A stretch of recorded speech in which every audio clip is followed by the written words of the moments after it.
What's good with y'all, man? It's crunch time. Smash the like button. Y'all come on in here, man. Uh, the situation with the Warriors is insane to me, man. How it happened. How everything has gone down. Where they come to now. Draymond Green just continues to let Stephen Curry down, man. And it's honestly sad, man. Honestly, I look at Stephen Curry, somebody that, I respect the work he puts in, that he's put in over throughout the course of his career. And to see his own teammate going against and trying to tear down a house of cards that they built over there. Um, and Stephen Curry always has to re-put it back together. He tore it down, messed it up in 2016 when they was walking the Cavs down. Then he goes to get suspended. Um, you know, messed that up right there. Things of that nature, right? When Klay Thompson was out, Draymond Green said, "Oh yeah, why would I go out there and play harder? We just gonna lose." He did that. When Kevin Durant was helping him cook, Draymond Green couldn't handle the fact that he wasn't as important to the team as he once was due to the fact they added KD. He couldn't handle that. He ran him off. He wanted to be the closer in that game instead of passing it to KD. So that's actually low IQ. Plays low IQ basketball that has hurt the Warriors throughout the course of their run from time to time that Stephen Curry has had to deal with. You had that situation to where you couldn't control your emotions. You ran KD out of there after wanting to go get him so bad. Um, you have all this stuff that he did. Then Jordan Poole was cooking up, who Stephen Curry was doing a good job at leading by example, using his game and the way how he plays the game to influence the young generation, influence somebody that was in the G League. Y'all built him up, um, you know, because of the situation where you ran KD out. So, like I said, Steph had to build the situation back up again. He put up 32 points a game that season, was showing Jordan Poole how it was done and really leading the young guys, getting Andrew Wiggins motivated. And then they came back and they won a championship. And Jordan Poole was actually ascending, and you couldn't handle that because they were saying he was going to be the next guy because you had the Splash Brothers, and then you had a situation with Jordan Poole where he was the new Splash cousin, and he was getting a lot of spotlight, and Draymond couldn't handle that. So now you got a problem with Jordan Poole. So all this stuff that Draymond has been doing for this organization is sad to me because now that they aren't winning anymore, and mind you, I remember when they added Chris Paul, he said the Warriors can win 2 more championships. He said that at the beginning of the season. He said he don't see why they can't win 2 more rings. Straight up is what he said. Stephen Curry said he's in his prime, so Steph being still in his prime, he don't know how long he got left to be in his prime, and he's getting frustrated. You see his face. He was visibly upset last night due to the fact that Draymond Green is not thinking about the team. He's thinking about his own emotions, his own ego, his own pride. And if it's not that, he's trying to then he's either it's either that or he's trying to throw the goddamn season in plain sight. Because what else would be his reasoning for doing all of this? It would be common sense to be like, all right, let me chill. I was already on rehab. I was already had fake counseling. They already think I'm crazy. Let me go ahead and then let me help my team. It's really not even about none of that. It's about the team right now. And Stephen Curry is trying to let you know that. And you can't never just go ahead and just put your pride to the side for the betterment of the team for Stephen Curry, dog, and them. Draymond Green is overrated to me. He's always been overrated as far as his impact on the team. I never really thought that he was that important to the team. Like I said, I think you can get anybody to pretty much fulfill his role if they buy into the system. You get anybody to do that because, listen, I think he's pretty far down the list on who is important on that franchise. I think you got Stephen Curry is the most important player, and you got Klay Thompson. He was the second most important player for this dynasty run. Is Klay Thompson. People forget that Klay Thompson tore his ACL and his Achilles. That's not a punchline. That's real fact. Shout shout out to Conceded. That's real facts. Klay Thompson tore his ACL in the finals, balling out the year that Katie got hurt, balling out. And then when he was rehabbing, when it was almost time for him to come back, he tore his Achilles. He had to recover from both of them and came back, and he was still able to put up 20 points a game, which they needed to win that next championship that they won. If he didn't come back good, they don't win that. The Warriors could have done the whole dynasty run without Draymond Green, but at the end of the day, his impact was there because when he, like the fact that he played for the team, it's not like, you know what I'm saying, he didn't play for them, right? So he did play for the team. He was a vocal leader, and he was very, very essential to a lot of their success due to the fact that they put him in that position, in that role, and he fulfilled it. You know what I'm saying to you? But I think there's other guys on the team. Like, for example, I think Andre Iguodala is better than Draymond Green. I always thought that. I dare anybody to challenge me on that, on who's a better basketball player between Iggy and Draymond. Now you got to ask yourself, well, damn, who was more valuable to the team? Was it Iggy or was it Draymond? And before you say it was Draymond Green, why didn't Draymond Green win the Finals MVP in 2015? Why they give it to Iggy then? I mean, that's just on y'all to ponder and wonder why they did that. That's neither here nor there for me, for real. That's not the point of the video, right? That's not the point of the content that you're listening to on this morning, right? The point is that Draymond Green's impact is overrated. You can argue KD was more essential to them championships than than Draymond. Come on, man. Come on, dog. What, you can't drive? God damn. But no, the whole thing is that you can argue this stuff. Um, and due to the fact you can argue it, you have to ask yourself, how valuable is he? Right? You have Steph, you have Clay, you have KD. So that's three guys. You got Andre Iguodala, you got Jordan Poole. All these guys was low key more valuable because you needed Jordan Poole to step up and be the splash cousin. You needed him to do that. You needed him to be the shot creator and dynamic guard because when Steph was out, he was averaging 28 points. When Clay was out, Draymond Green had no remaining impact. No impact to help the team. What is Draymond Green's record without Stephen Curry? Horrendous. And all Stephen Curry wants you to do is shut up and not do all that to the ref. What are you even arguing about? And it's actually just a pitiful situation, dog. They go on to win the game after Draymond Green. Oh yeah, so basically the situation that happened last night, y'all. My bad. Is that the situation is that Draymond got ejected again. And the situation, man, he was arguing with the ref. You see right here, he's arguing with the ref repeatedly, like for like extended period of time, like almost daring him to give him a technical. Like he almost damn near got it on purpose. Draymond Green is a fishy, shiesty dog, man. A dirty, filthy, shiesty dog. You know what I'm saying? He might as well have a ski mask on, dog. It's like he backdooring his own team. It's almost like he trying to crash out on purpose. You feel what I'm saying to you, dog? Almost like he trying to crash out on purpose. And it's just like, dag, like you just gonna do that on purpose, dog? Stephen Curry looking at you like, yo, they probably giving them speeches before every game, like, yo, we need you to not get ejected. You know what I'm saying? So people getting on Steph talking about, yeah, like he ain't say nothing to him. You don't think they said something to him? Shout out to Ticket TV, man. He's getting on Stephen Curry heavy about his leadership. I'm looking at it as I'm looking at it like Steph leads by example. At this point, you should know. I shouldn't have had to really tell you something like that. That we probably already gave you a speech for the game. How many times they got to tell you? You were just in rehab. At some point, it's like you said, Ticket. If you listening, right, you know what I'm saying. Shout out to Ticket TV, right? He be keeping it 100 on all across the board. But you know what I'm saying. You got to understand, Ticket is like when you listen to the advice you give. You know what I'm saying, right? It's like if you tell somebody, if you tell your son or whatever, you feel me? If you can tell somebody all you want, but it's still on them to do the actions and be responsible for the actions that they do. So at the end of the day, Draymond Green being a grown man, he's gonna do that, no matter what you tell him.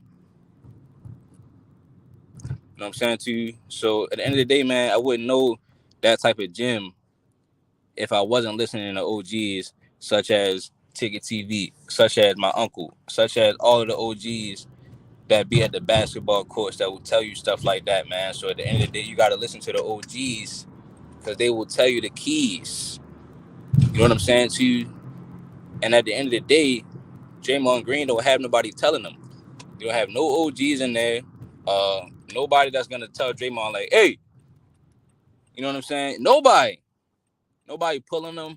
Nobody. So see, that's the part I understand when people say that Steph not being a leader. Because you don't got nobody pulling them, like, you know what I'm saying, mushing them, like, get over there, yo, get over to the bench, yo. You know what I'm saying? You don't have nobody doing that.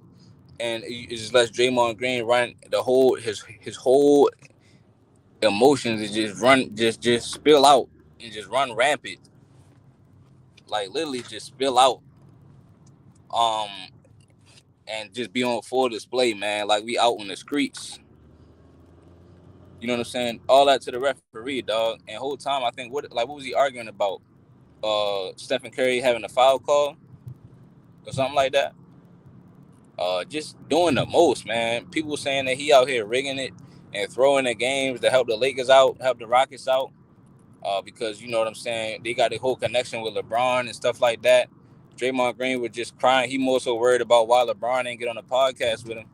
He more so worried about that versus, you know, trying to get into the goddamn playoffs. Right? He more so worried about that. Chris Paul, I don't know what the hell he doing. That's y'all mans. That's y'all man, so y'all say I be hating on him. I don't know what entire nation he doing. They say he make everybody around him better. He say he ain't had the help that everybody had. Now you playing with Stephen Curry. I mean, God, dog. What he doing? Right? Ain't nobody saying nothing about him. So at the end of the day, he damn near like, bro, Mike Conley better than Chris Paul. D'Angelo Russell was better than Chris Paul. Darius Garland.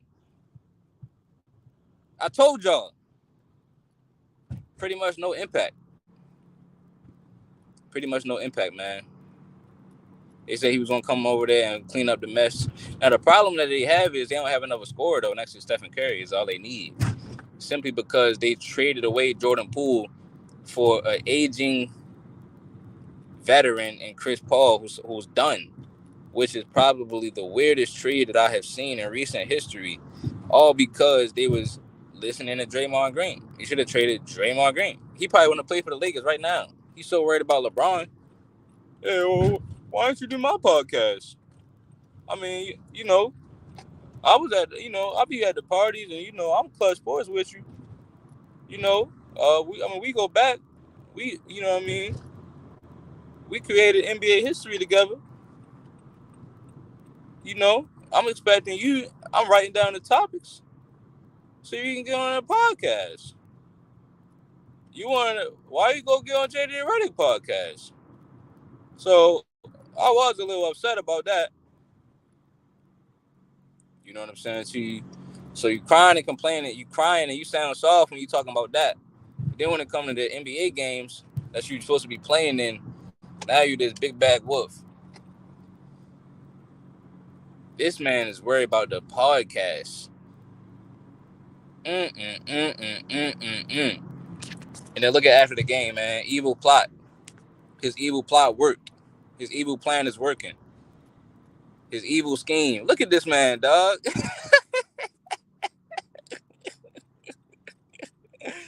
Evil scheme to throw the season is in full effect. Draymond Green is a menace. I hope y'all can hear me, dog. I really hope y'all can hear me on this one, dog. Draymond Green is a menace.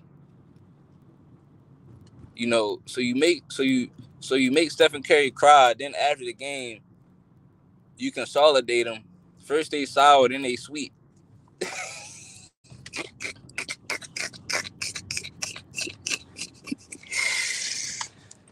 Oh, first they sour, then they sweet. God damn. Draymond Green, how you doing, man? Stephen Curry does not deserve this. Where's everybody else saying? Where's everybody saying Steph is in desperate need of help?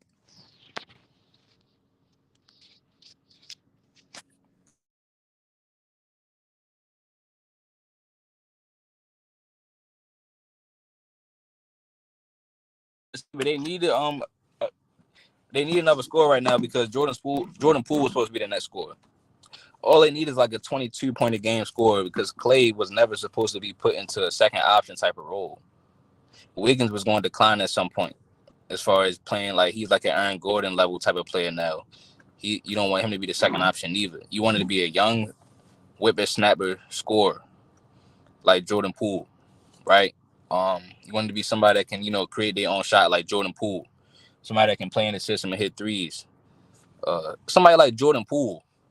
You know what I'm saying? Somebody that can actually attack the rim and average 28 when Stephen Curry is not on the court. Somebody like that. Somebody that can go at these young guys, these young athletic, fast guards in the league. Somebody like Jordan Poole.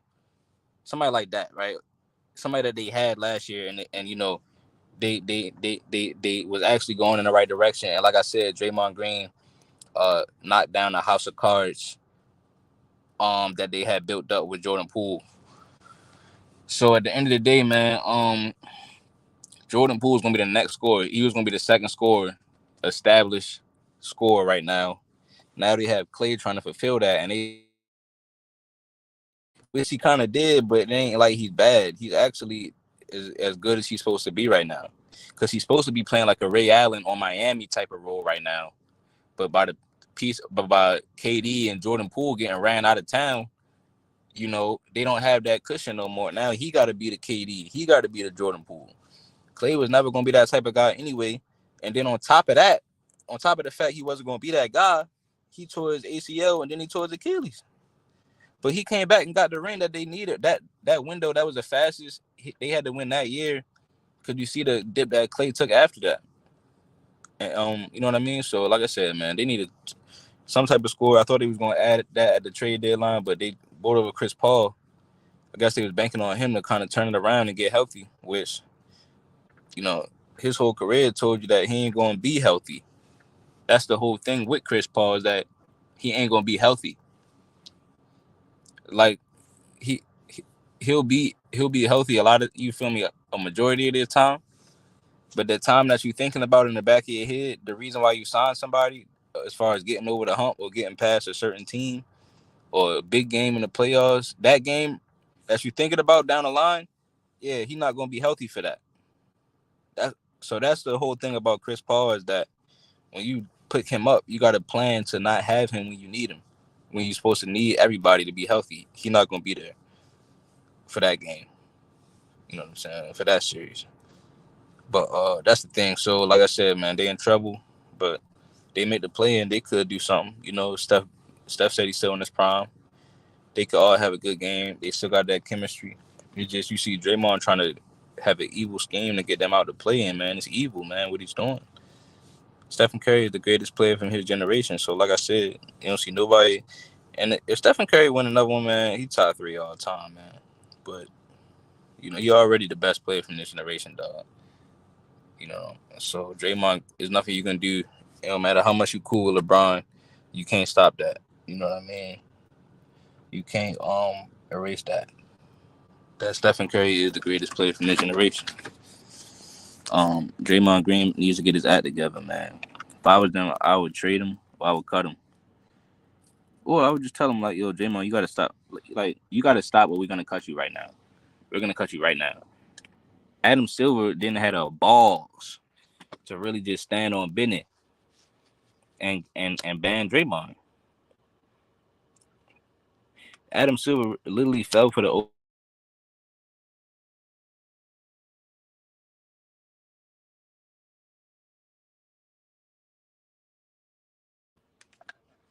He said what he said when he was out. He said he couldn't deal with it or something. He said he couldn't bear with it. He just couldn't deal with it. He said he was going crazy, and Adam Silver said, "Oh, did you learn your lesson? All right, you can come back."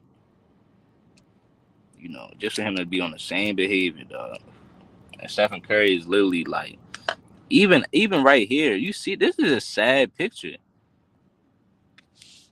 So he's damn near in tears during the game, and then after the game, he's still upset. You see his head pointing down, and Draymond Green with the evil stare behind his head. This is a this is a grimy picture.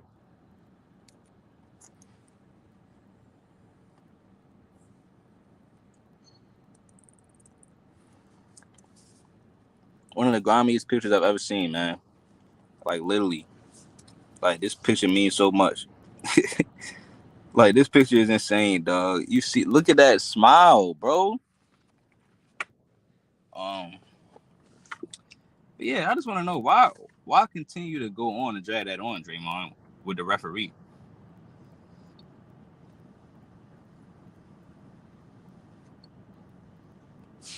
Like, why do that?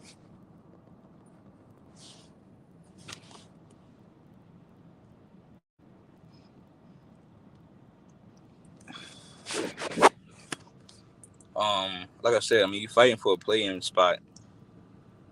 It's like almost like you don't care about that, man. You literally not thinking about the team. But y'all let me know how y'all feel about that, man. Draymond Green is actually insane in my opinion for doing that. Uh, the Warriors have to figure something out about that. And let me know, do you feel bad for Stephen Curry or do you think that it's on him? Right? I already gave you how I felt about it. Y'all let me know in the comments how y'all feel. Like, comment, subscribe. We almost had 1K. Definitely appreciate all the support, man. 100%.